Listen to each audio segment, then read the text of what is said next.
town. I'm the one you call when you need a tin up or down. I'm a tin rental man, I'm working all day, getting those stakes in the ground no matter what they say. From sunrise to the night, I make sure everything's right. Yeah, I'm a tin rental man, I'm working all day. Welcome back to another episode of Under the Vinyl, a rental management media podcast. Kyle, how you doing? Kyle, you are muted. Way to start this. I appreciate this. All right. Off to a good start over here, guys. We're doing well. Off to a great start. So, Kyle, how you doing, buddy? I'm good. Nate, how you doing? You hanging in there? I'm living the dream after lots of travel, but we are back at it. And just as we started, I've been trying to call my wife the whole time, and now she calls. So we'll wait on that. What do you got going on? I just got back from Virginia last week. That job went okay. You and I have talked about that, Nate. But we survived. It's over. Everything's home. Now we're working on one locally for next few weeks, and then I hit the road again in June. Well, I'm glad I could help assist that one while I was on my wonderful Napa trip. You're welcome. Hey, I didn't call you. Smooth. I didn't call you. But we've got a good lineup here today. If you're on YouTube, the chat room is full, and you can see that we've got a lot of tent nerds, and I guess, what is the group called? Bad Boys of Tenting? Plus Brian. Plus Brian today. So, Kyle, you want to go through and introduce everybody? Well, first we have, he asked to be referred to as Mr. President, the Brian Richardson, A-Ray of New, what are you, Brian? A-Ray President? Sure. That works. Look at him, nothing. He's got nothing to say. Hey, I El just got to bring Presidente. some decorum to this operation. Yeah, okay. 'Cause We'll that's see how what that we works. needed. Can you get them to throw some more pipe We just need- outside your office, for goodness sakes? He's your son. You got to take care of him. Well, Next, who we got next? We'll go with Kevin next. We got Kevin from Made in the Shade. Kevin and I just indulged in a wonderful dinner and wine out in Napa this past week. Darren, did you get invited? No, I didn't. Oh, me either. I was Must got busy lost in the working. mail.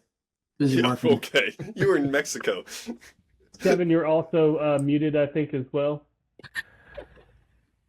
We're running this thing. Kyle, you want to introduce our next guest? Yeah, get me while I'm drinking water, you jerk. Well, let's go with the one and only, the hunter of business, as he referred to himself when he got here, Darren Randall. Darren, how we doing? Hey guys, thanks for having me on here again. It's been a while. Darren didn't answer 5 of my phone calls or text messages today, but he responded to the group text and then jumped on the computer. So I appreciate that, Darren. Good to see you. I got to go priority list. That's it. Wish I went to Napa. Oh. And we got the real worker that probably outworks you, Kyle. Austin from JK Rentals. Austin, how you doing? Good. It's staying real busy actually this time of the year, so we're getting ready and ramping up for summer as well. So everything's good though. I think Austin just kind of got drug into this group to where he's like, how do I put up with this shit? And he's the quiet one and speaks up every so often, but when he does, he hits some zingers in there. So Yeah, that sounds about right. I Thank think God I'm Austin, not dealing with Kurt. yeah, Austin was like a late night ad at a bar in Savannah, Georgia, I think, to the group text. he was. He was. Sounds and about it right. was That he good. did, because if had he not, when I was looking for 5.4 legs at 6 p.m. on a night I need to get a contract signed, and I send a message, hey, do y'all know anybody has 5.4 meter legs? And he just did the little hand raise, and I was like, get the hell out of here. You got 5.4 meter legs for this? So that goes You've back earned to your weight already, Austin. that goes back to the last week's episode when we talked about things leaving the group chat and just having a group chat with everybody in it. And what's really remarkable is how much stuff has come out of this group chat and the jobs that have come out of it and how much shit about Brian we talk in it. In the room. all the time. This episode of Under the Vinyl is brought to you by Anchor Tents and Clearspans, a fifth-generation family-owned company making tents and clearspan structures right here in the USA. Anchor isn't just about selling the best products on the market. They share decades of experience and stand beside you as you grow your business. Anchor's craftsmanship and engineering give you a peace of mind and will allow you to use the equipment for years to come, season after season. For the next generation of rental owners and installers, Anchor aims to not just be your supplier, but a trusted partner helping guide you into the right products to grow your business. Call to be connected to your sales rep today, 1-800-544-4445, or visit their website at anchorinc.com. So let's dive in today, Brian. What do you want to start with here, buddy? What is it? What's bothering you, Brian? Everyone keeps calling me about what I said 2 weeks ago. They want to know what upset Brian Richardson. All right, I have to be nice. But a friend of mine, a good friend of mine from Maine, posted that he was questioning whether he should start offering his product out to rental companies to rent out. And a lot of people responded, hey, that's a great idea. You know, I'm just going to say it. Banks Potter put out there that he was going to do groove flooring and whether he should sub-rent it. And a lot of people responded, hey, that's a great idea. Well, I got on my phone and went at Banks and said, you start renting it, I'll never buy flooring again as long as I live. And people that are into it, I'm like, well, what happens if the tent manufacturers will start willing to sub-rent their products out to everybody? So that was my rant last week, that I don't want the manufacturers to get into the rental game. Why would anyone invest their hard-earned dollars into buying equipment if they could just always sub-rent it? So that was my complaint. So as I spent $100,000 on my first groove flooring order that just got delivered today, before it shipped, I asked Mr. Potter, I said, hey, I hear you guys are going to start renting out to a bunch of people. He said, no, we're not. No, it was something we talked about. We're not going to do it. This is that we were just selling, and it was just an idea. And I said, okay, good. Now I'll let Brian know then. So just like any other rumor in this industry, it gets spinning just to get shut down. Banks was just doing a little market research, that's all. I love Banks. He's a great guy, a good friend. He just needed Brian to shoot him down. Yeah. on the topic of sub rentals, since we all sub rent with each other and things like that, let's just go ahead and start. Darren, so how do you feel about sub rentals? I'm okay. I don't sub rent to. There's one company I think in all of Houston that I sub rent to, and they're a lot smaller player. Everyone else. My 2 cents is that when I just joined this industry, everybody backstabs and talks about each other in the local market just for when they need something to go ask them for it on a job that they likely underbid to go win. And so for the 11 years or 12 years I've been doing this, I think it's best for everybody to just be able to do your own. Like if you can't do the job, don't bid it. If your inventory is jacked up and you don't have enough crews, sorry, bub, don't go for it or fail on the job. And then they'll go call the other company. You know, it's like you don't sub rent on somebody you're competing against. And then Kevin, how do you handle sub rentals out there?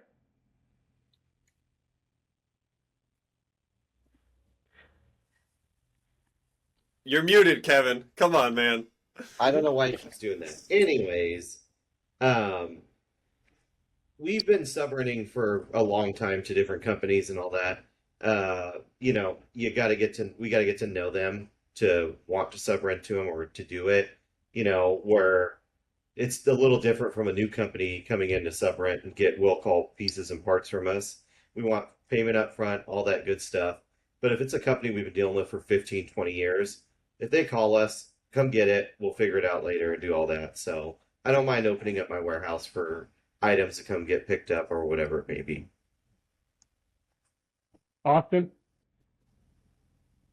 Yeah, I think, it's you're always going to run into a situation where the customer needs something that you might not have, or, you had on the initial bid or whatever it might be, and then they want to add on and you got to start looking other places or whatever that might be. I think the biggest issue, at least for me and what I see from our crews, is when we go to sub rent, you're not getting all the pieces back, or they're not in the same condition that they went out in. And yeah, that's frustrating, because now not only did you do someone a favor, right, usually by helping them out, but now you're on the back end having to clean it up or fix it, or maybe, in some cases, and it's not always their fault, but you get a downgraded piece of the same thing. So I think with us, we try to mark all of our stuff and hopefully get the same thing back in return. And hopefully,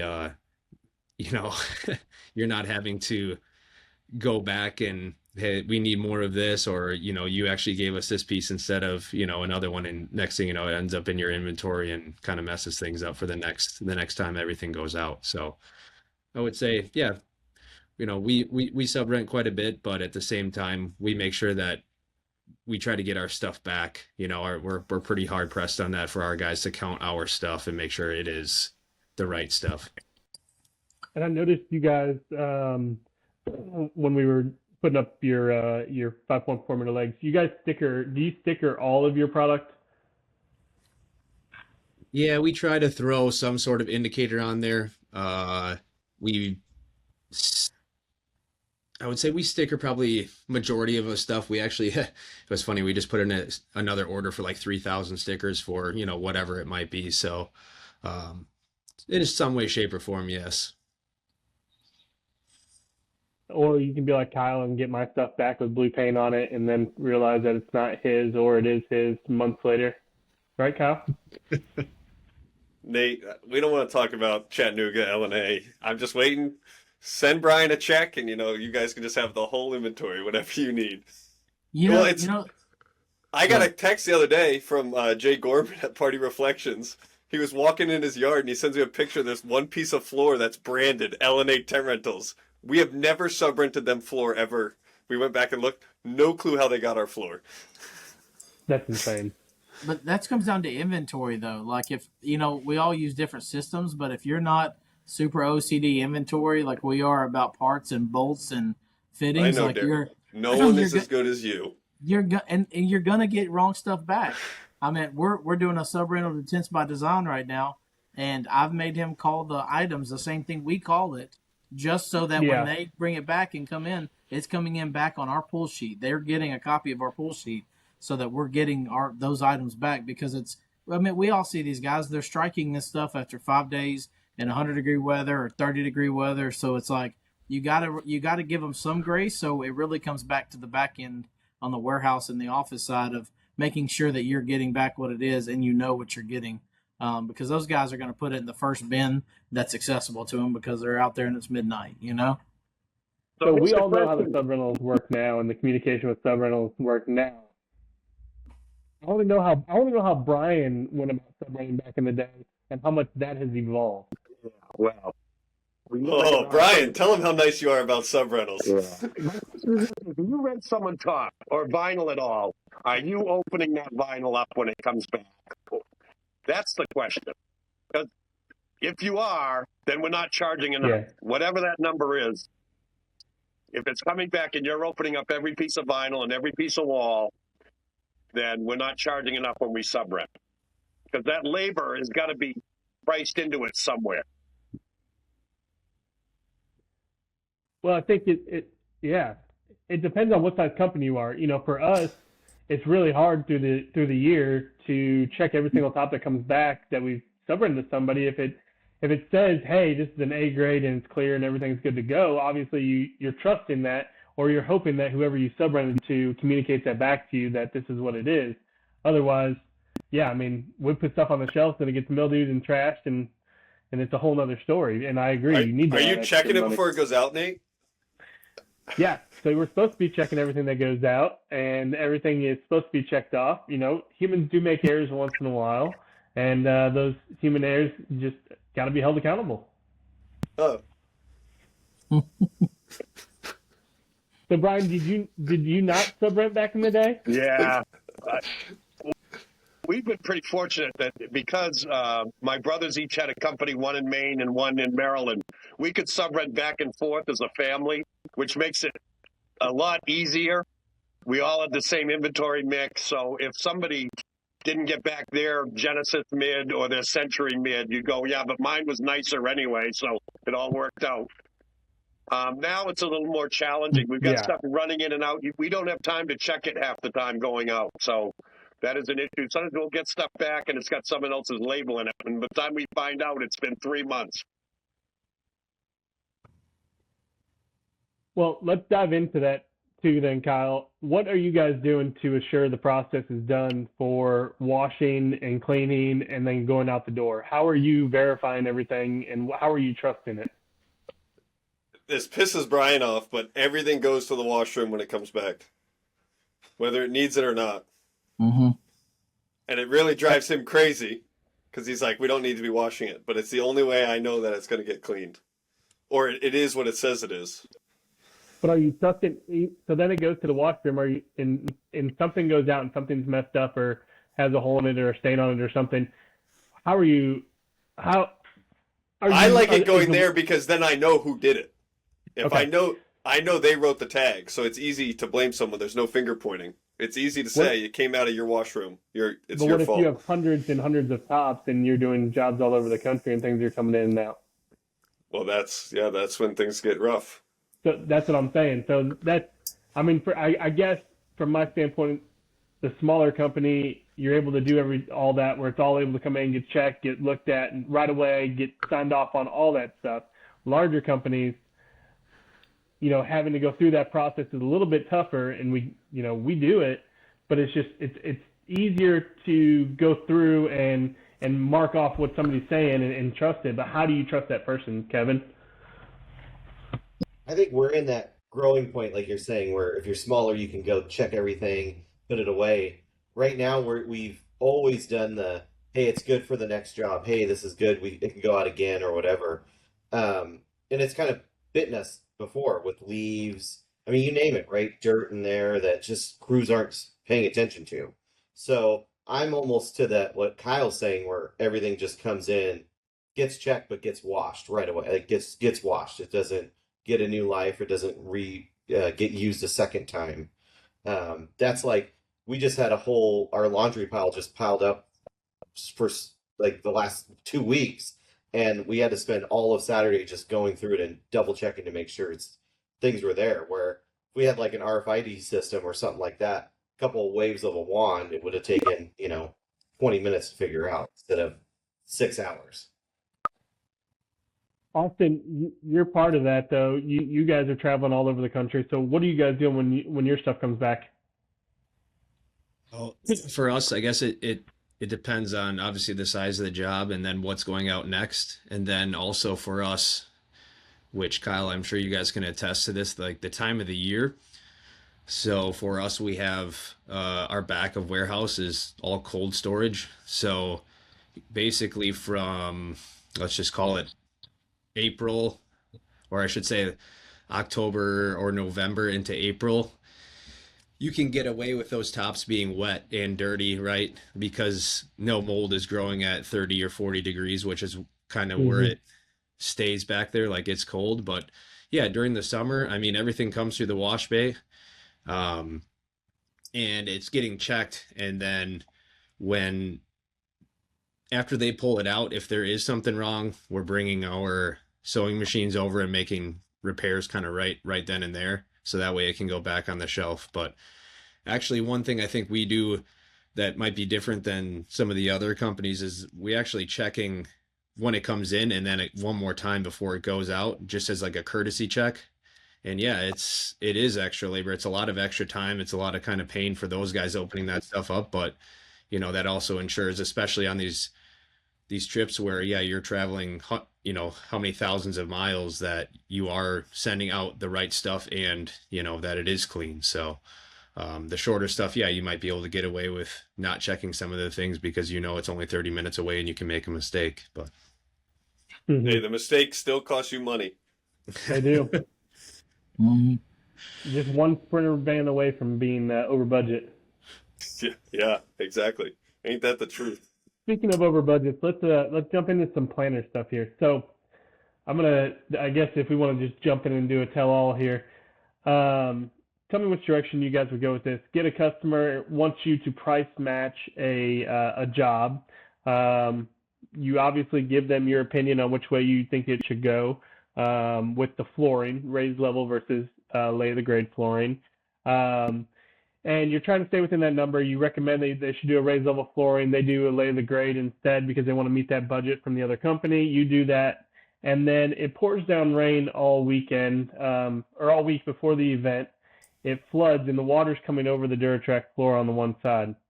Planner's mad and wants a ditch dug along the whole side to make a moat so that it can drain out. And the homeowner says we should have done the raised level flooring. What direction? Now I went back to the receipts and everything and said, hey, this is what I said. This is what I told you. This is where I would have gone with it. She's saying, I know, I understand, but the homeowner's so mad about this. So, I'm waiting for a phone call to ask for the money back type thing and everything else. But where do you go from that standpoint? From a salesperson, Brian, I'll ask you first. Where would you go as the business owner if your salesperson comes to you and says that? Well, I think the first thing is you got to look at how much revenue that party plan is bringing you, that event plan is bringing you in. And if it's a big number, you're going to have to do whatever it takes, because what they're going to tell their client is they're going to lay it on your lap. It was your fault. You never explained it. So no matter what, you've got to protect that event planner if the revenue is there with them. And that's just the cost of doing business sometimes. You got to take the bullet for them. Darren? I'm on the exact opposite. I having been the customer for so long before I got into this side of things, when I go into something, I know if I'm making a decision to be budget or save money, and that there's a reason that you get what money buys, right? So in these scenarios, I've had I had it this past month twice. But what I've started doing is I've found more success in when the planner is trying to make a decision around money that isn't theirs, it's the client paying for it. I've asked them to loop in the client, even if it's just 1 30-minute call where they see us and talk to us and talk through the challenges that we think are going to happen on their property or at the venue, and talk through the things that we would recommend doing better. Some of it may not impact it. If weather's perfect, then they're going to save money, but they need to know worst case scenarios, because the planners are not good enough anymore. They're just not. There's very few good. They're going to blame you every time. It's always the tent guy's fault. Because it wasn't their problem until it became an issue, right? And so I think that just being connected to the person paying the bill is the best scenario. You're not trying to just cut out the planner. You're not trying to show them that they don't know what they're doing like I would do. You're just trying to show them that, hey, we have these other options and alternatives that we want to make sure you're aware of what you're paying for. Because most of the time, I guarantee you, Kyle, in that scenario, they didn't know that they were just taking the cheaper route to get a price match. You know what I mean? The planner's the only one. So we let a planner dictate our success instead of us being the one driving our boat. Yeah, but that ship has sailed. That's already done. You got to mitigate the issue now. In a perfect world, yes, they would have bought the level floor, but they didn't. And now you've got to mitigate it. So my thing is, you got to kind your of point of save it. How much business are they worth? That is a good point. I mean, it's just a matter of make them. It comes to a point, because Kyle, you and I talk about this personally all the time with these planners. Does it come to a point where you have to get everything in writing to say, this is what we talked about, this is what we said, and if you're going in this direction, then you need to sign off on this? You can't trust them anymore. I hate to say that. But they're looking out for themselves and their outfit of the day to post on Instagram at the end of the day. And they want the pretty pictures, the nice collage on their Instagram. Some of them out there do a great job. They do. Mm-hmm. But at the end of the day, anything goes wrong, they're throwing you under the bus no matter what. Kevin? I agree with everyone. They are going to throw us under the bus. Yeah. Whether it's because of any rain, any water, anything like that, we're always going to get the call. Your tent's leaking. Things are happening, right? But I believe what Brian said is that sometimes, you got to see what that revenue is and what you've gotten on this job. And sometimes you just got to do those somewhat extra things. But then you take that and you take that trauma and you take it to the next place and remember, hey, this is what happened last time. I can't do this job. Like, if you ever run into an issue with, like you said, the budgeting, raised deck to stick built floor, or whatever. Hey, these are the issues that it could cause.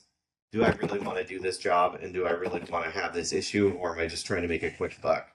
So, and it's getting things in writing, it's transcripts on the phone, it's text messages, all that. We live in an age where we can do that. And I'm at this music festival, and whenever somebody wants something, it's like I text them right away. You asked for this? Okay, so that I could go back, read my receipts, and have it if I need it at all. So do you think we're all just friends in this industry because we're all trauma bonded together? Is that how this works? Oh, yeah. Yeah, buddy. Very much so. Between AA and trauma bonding, we need a good therapist. I'll tell you that. You know, some therapists should specialize in the industry. It would do a lot of work. No, and then they could also be a specialist in like working with your father. So like me and Austin could go see them. I don't know what you have to say, but Brian's good to me. I saw Brian Right. on his birthday and holidays, and we Yeah. talk, and he calls me. Yeah. You don't answer when I call you, Nate. He sends me gifts, Uh, you know. Austin, what do you think, buddy? Yeah, I would honestly, I would agree with everything that Kevin had just said. I think it is important to reiterate all your phone calls or whatever, all your conversations in an email or some sort of text, just to help you remember kind of what went on too. And at the end of the day, yeah, you're, kind of to Brian's point, you're going to have to bite the bullet. You're going to have to take the bullet and, go clean up whatever mess it is. I mean, even if it's not necessarily your fault, it ends up being the tent guy's fault. And I mean, at the end of the day, you're not trying to put out a bad product either. You're trying to make everyone happy. That's the ultimate goal. So, and I think that's probably an understated piece, at least in my experience, when you do things like that, and you go that extra mile, the event planners remember that stuff. So Most of the time. yeah, and I mean, I think it's, again, in my experience, it means something too when Kyle Richardson is out there, fixing the lawn or mopping up water, whatever the thing is, it's when they see me out there and I'm out there working till whatever, late at night, right before the event day. Yeah, that means something. So Can I add one thing to that, Nate? Yeah. Is that, like, when it comes to, one thing we haven't talked about is other tent companies not doing things the right way with those planners that we're talking about. That starts to become the industry standard, Just and trickle you don't down. even know it's happening. And I'll give you Yeah. an example: clear tops on a Levo. I've talked to Losberger and Freds both about it, who would know the best way to do it. On a Cathedral, there are very few safe ways to get tarps on and cover the tents, especially in an environment where you're at 60 mile an hour, right? And so when you have a company that does things and the way they do it is in an unsafe way, but that's who You a mean like planner the is. videos of them posting their guys just walking across You know the ridge? exactly what I'm talking about. And then, And that then they're they gonna- put it on Instagram for their insurance company to see. So, but there's no hard restrictions to it. There's no policy around it, right? And so now a planner thinks that that's the new standard. That putting our guys' lives at risk is the standard now for what safety is. And how do you tell that customer, no, I told you we were going to try the best we can to put tarps on, but if it doesn't work, it's not going to be there. And it's 100 degrees in a clear tent while they're trying to set up. Whose fault is that? You know what I mean? Mhm. It's because it's really the industry. We're creating our own issue. Whereas had the standard been, hey, you can't do that, then we would say, hey, we'll try to do the best we can. And when it doesn't work, they know that it's not going to be an ideal situation on setup. It's just, how do you, we're trying to teach the uneducated, which is the planner, about infrastructure and rentals and equipment and building venues in the middle of nowhere. Meanwhile, we're trying to go against our own industry that is not putting their best foot forward and looking out for the future jobs and future things that customer's doing, not with them, and making all of our lives harder when it doesn't have to be. It's already tough enough in this industry, Well, Yeah, this Darren, tie into I that think- too.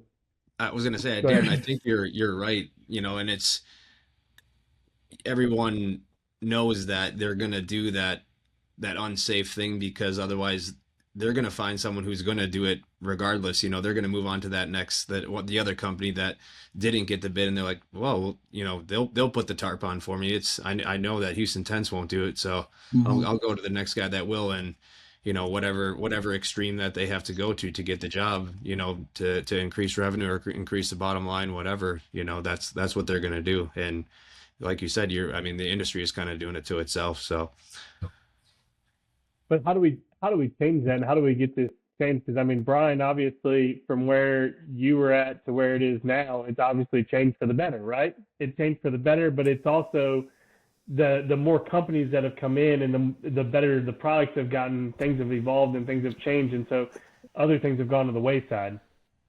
He wears a shirt now, Nate, so he's come a long way. You're welcome. Sure. Look, there's been for 50 years, there's been people that have taken shortcuts. There's people that have taken chances. That's never going to go away. As much as we, ARA does a good job really pushing the safe tenting. Look, there's always going to be people that are going to take the shortcuts, that are looking for the easy money. Just the way it is. And we can get frustrated. We can rant and rave and all that. And, I just don't understand why everyone has to put it on social media when they're taking the shortcuts. They're just asking for it. Well, I think that's the biggest change. Yeah, I think that's the biggest change and the biggest downfall is the best and worst thing is social media. Are we all perfect? Do we all do things that are probably not by the book? Probably sometimes, but at the end of the day, it's a matter of what's out there, what you're promoting too. Now, if we say it's unsafe, we'll go back and do better next time. And, if we miss something, but the more that it gets promoted and it gets seen out there, it seems like people are just putting themselves in a corner. Well, and they just don't care. Well, they don't care. Well, touching on the sub rental and kind of setting the standard part too, the biggest thing that I'm having the problem with, and, I will give my guys shout out from United, Brandon Connor and Joe Baltz, but the biggest issue I'm having lately is the underbidding on AC and power just to get the job. I recommend somebody. I get somebody. I use United Rental, but there's two guys specifically that I use, and I don't care where in the country I am. Brandon Connor answers his phone. He does everything for me. But he will be at a price and a standard, just like we are with our tents. And the planner will come in and use somebody else that's cheaper, and they will come in and do the job, and it'll be hot. It'll be miserable. And then they're coming back on me about it because they're hot and miserable in my tent, right? So what are you guys doing to set that standard of, hey, this is who you need to go with, this is who I recommend, but if you go this way, this is what can happen, and then, the issues, and then you end up, damn well you don't say no, so you end up troubleshooting and helping them out. What are you doing? After my past experience, I told my father we'll never put HVAC on our bid again. Mine's unique in that I won't do a tent if there's AC and power on it. I'm not gonna let anybody else use anyone else on it, because what you just said, it's gonna become my problem. They're bringing 4 different type of units that don't fit any of my hard walls or my ducting. They're gonna bring some that only have 1 supply instead of 2, but we need to spread it out because it's a clear tent in April. I'd rather take it on and know what I'm getting. And if I fail on it, I want to fail because of me. I don't want to look like a failure because of the planner or the client. It goes back to the last conversation we had. It's just about controlling our own successes and failures ourselves. And like I said, it may be a little different because we actually do it instead of having to outsource it completely. But even if it's me bringing in Sunbelt like this past weekend, because that's our national partner for tent and HVAC stuff whenever we need to outsource, it's a matter of I know what I'm getting with them. Nice strategic partnership there, Darren. Strategic. You know what you're getting, That's all. Like you said. Kevin, I'm sure you're dealing with that out there a little bit with different tent companies and HVAC and everything like that. Do you currently have any AC in the music festival out there that you're doing that you have to work with different people on? No, so, yeah, it's not through us. It's like Mikhail said, it's not a line item on ours. It's completely separate. Even when we do some track and field events out in the Bay Area and all that, we'll give them, hey, this is the number to call. Sometimes it's a United, sometimes it's another company out this way.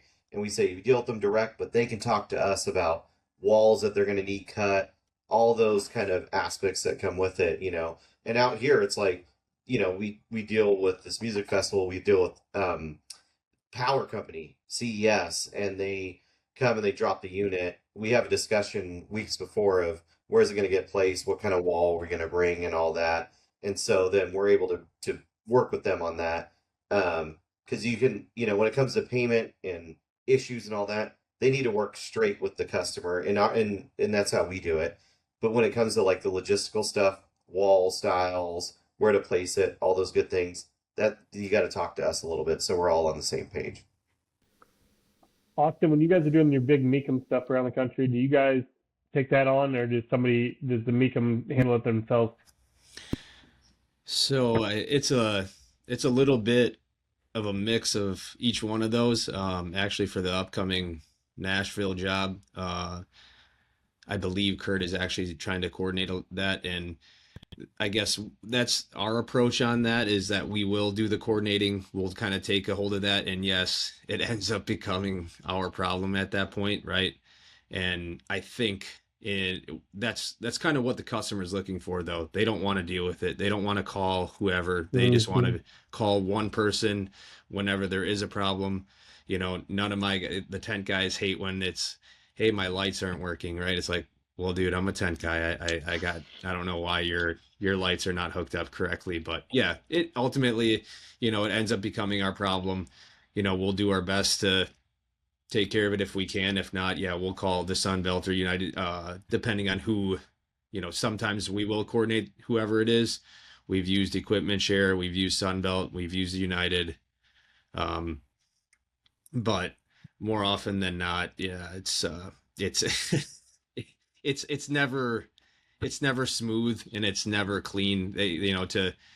I can't remember. I think it was Darren or you said it about just like the ductwork never lines up with whatever you have. So we try to do our best to coordinate that, but I've literally been in video conferences and had plans set up. Be like, hey, there's this many ducts per wall. They're all this size. It's like, perfect. We got cutouts for that. Go to install them, and they show up with a system with only 2 ducts instead of 4. And so now you're sitting there changing out wall, right? It's just a pain in the ass, but you try to head it off where you can. And, I guess it doesn't always work. And I think, like I said, you're going to end up dealing with it anyway. So we just try to eat that as part of I shouldn't say eat it, but we try to, coordinate that as best as we can. And I take care of that for the customer. So I guess it's like planning too, like bringing extra parts, pieces, walls maybe, and tape, and kind of having like that game plan of, if that does show up, we at least have something we can start working on and make it right. Right. Why So don't you now that make we're do what? those that don't, like Austin on the jobs you don't, or even Kevin on all of those, like, why would you just pass it on? Why wouldn't you what makes y'all not want to make some revenue off of it? Because when it goes south, they're staring at you, even though you really had nothing to do with it except you hired them to another company to do the job. But it was on your bill, so it's your fault. Well, so Kurt actually used to have a couple AC units that I don't know if he had bought. Sounds like you've had an issue recently or something, Kyle. You seem pretty adamant about it. Kurt had a couple AC units that he bought, but I don't, ever since he kind of had issues with them, and if you're not keeping up with them, you're starting to stick a lot of money into those units, and they end up costing you more money than what they're even worth. So, I mean, even subbing it though, you know what I mean? Like these big companies, United, Sunbelt, Greco, Herc, they all don't move easy enough. But if you get on our end and connecting with them, like you're talking about, Kyle's friend, But to that point, I would agree. Kyle, if you want to share, you can share. But to that point, Darren, you have you have a power company that works for you. Like you own a power company. So I think that with you currently, what you're doing, you're able to put a guy. What's your guy's name that runs the power division over there? Mike. So Mike knows the wattage to the T. He knows exactly all the tons that need to be on that. He can troubleshoot that for you in-house. I think the issue becomes with us, we see that we can make a 20% profit on it, but is the risk really worth the reward if the event goes wrong at the end of the day because we don't have the correct guy on site, right?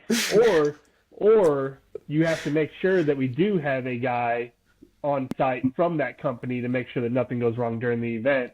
Because at the end of the day, to Austin's point, do you really want a tech guy out there troubleshooting AC units and power just like the lights? No. I think that's where some training and certifications and stuff has got to start taking place. Mhm. Like, I don't know if on this handy dandy, I don't know if on my list here. Oh my of God, he's got it plans- laminated. Laminated too. Wow. Here we I don't go. know. I'm Here we excited about go. this. This is the original He version. draws But- on there with his but markers. There should definitely be a power side of this because I do see it as a future for all of us in the future. I Darren, see you know it how I being- know that program's a fraud? Is if you become a master installer. I hate you. I hate you. I mean, I I think was- that would be the right way to go with it. I would agree with that. Yeah. I think that it would be smart to have somebody within your company to take that. I mean, now that's becoming a totally different position and a skilled position. But so who takes that position on, and what do they do in your company as far as that goes? Because now they have such a high skill set. Are they a project PM. manager? Or is I think it's yeah. got to be at the PM role that knows Okay. tinting and knows that and putting all the pieces and parts together. And they don't have to be an apprentice, a journeyman. They don't have to be any of that. You have to know maybe 250 things total about anything event power. I'm talking about a red goes to a red. What are 250 the things. reds? You only have to I'm know 250 things. All right, maybe 200, maybe 150. I don't know.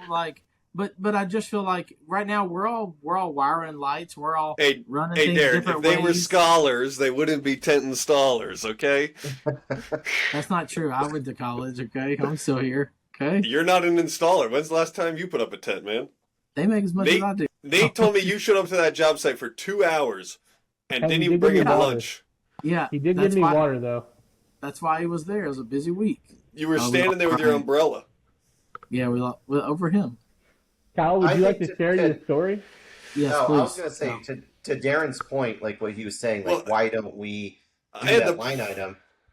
go. Mhm. It's like it's because it's that management of it, like what we're talking about, like who's going to PM that, who's going to know these kind of things, like the wattages, how long your runs can be, and all that.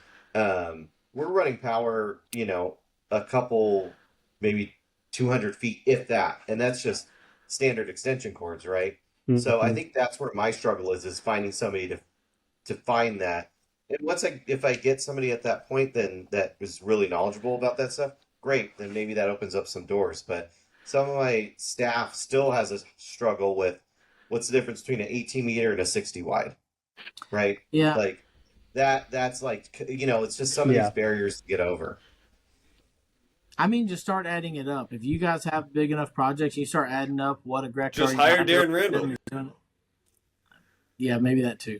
But if you start adding up how many jobs you're outsourcing and just passing on, and you get to the end of the year and you're like, man, we passed up on doing 400 grand worth of power and HVAC. Would have been nice to get 125 of that. That's a person's salary plus the taxes on it. So then It's you just should a- hire somebody to go through the certification program and everything else at Yeah. that point. But if, Yeah, if but you there's still not haven't that bought much, the inventory. You're Not still all of us subbing. are backed by Amagi Bank. Come on. Yeah, But- give a shout out but to our you don't sponsor, have- Amity Bank. You don't have to have the inventory though. If you got somebody that's on payroll and you're making that much, but that's one of those things, Darren, that you would have to forecast out enough to say, hey, this is worth it, right? And do we think we're at the point in time? Because I don't know what your all's years look like, but with it feeling like it's a slower year or things are happening at the last minute, can you forecast out enough that you're going to need AC and power that far out and make that salary worth it?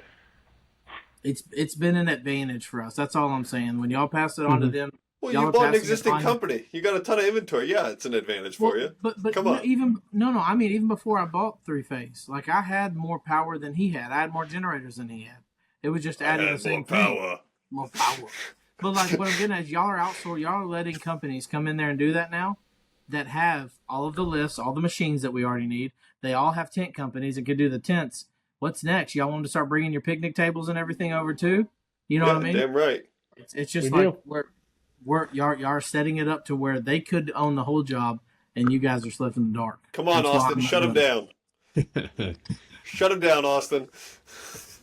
Well, I don't know if I would go quite that far because even now, like I mean, yeah, we'll sub out the AC to, yeah, like I said, United or Sunbelt, whoever it might be. And then, we'll just take the phone call and go through the whole coordinating process or whatever it might be. But still, there's still not tent guys, and they can't find tent guys. So I think that's, you get too big, dip your hands in too many different pots that you're not, then you're good at nothing. Well, and can we standardize AC units so that they all fit the same in the wall, so we don't have to make 10 different size walls, so every company is different?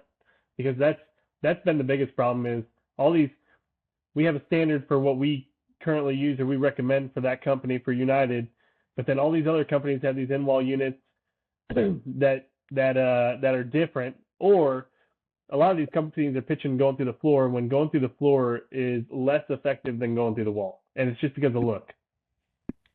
Well, that goes back to my fashion over form.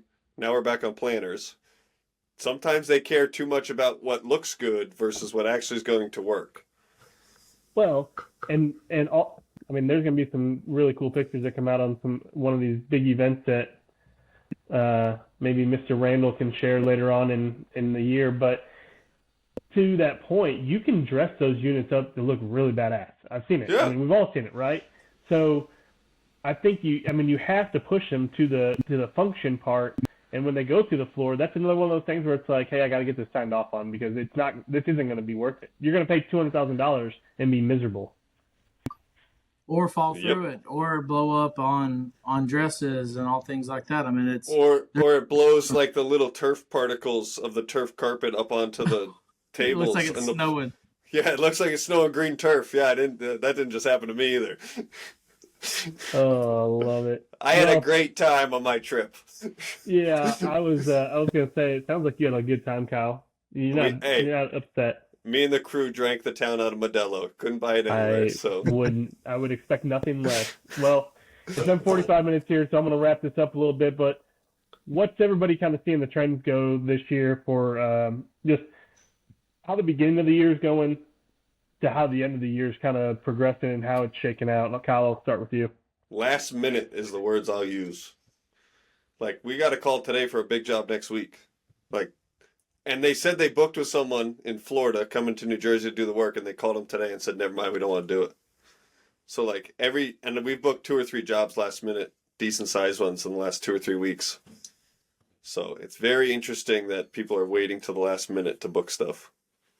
I recommend everybody to go through and see how much business you do in last minute within 30 days. When my bag group and I were talking about it, it's 9 to 12% of our total revenue for the year we don't know about until it's 30 days before we install. That's insane. You guys can thank Amazon for that, because we live in the world of now. So people true. can't.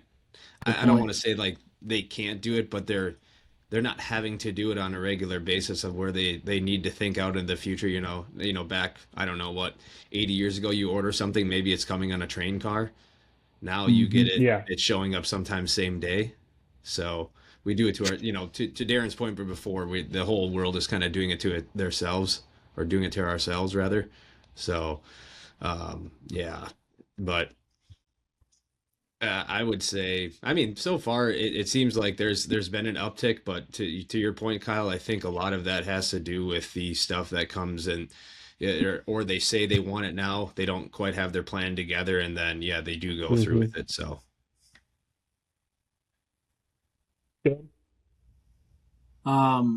I think it's been the busiest spring we've ever had. I think that the summer, although we all have our opinions on FIFA and the World Cup and all those sort of projects and how those have went, when you got a Dallas company coming to go and do the job in Houston, meanwhile, you're getting asked by a national company to go do some tents in Dallas because the Dallas company is down here in Houston.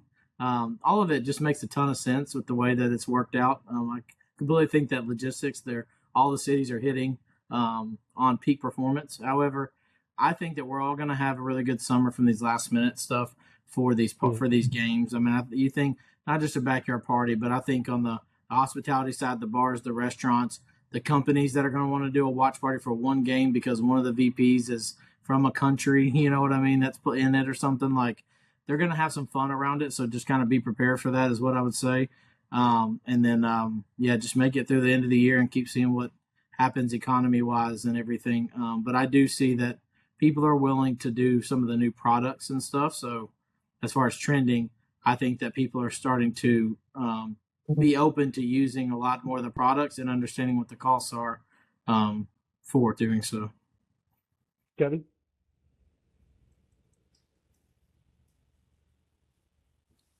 Okay, Kevin, you're muted. Come on. Nope, you're done. Next. All right, Brian, I got a final question for you that we need answered. Go. Can you explain to us what's going on with the ARA show? Yeah. So plans haven't been finalized.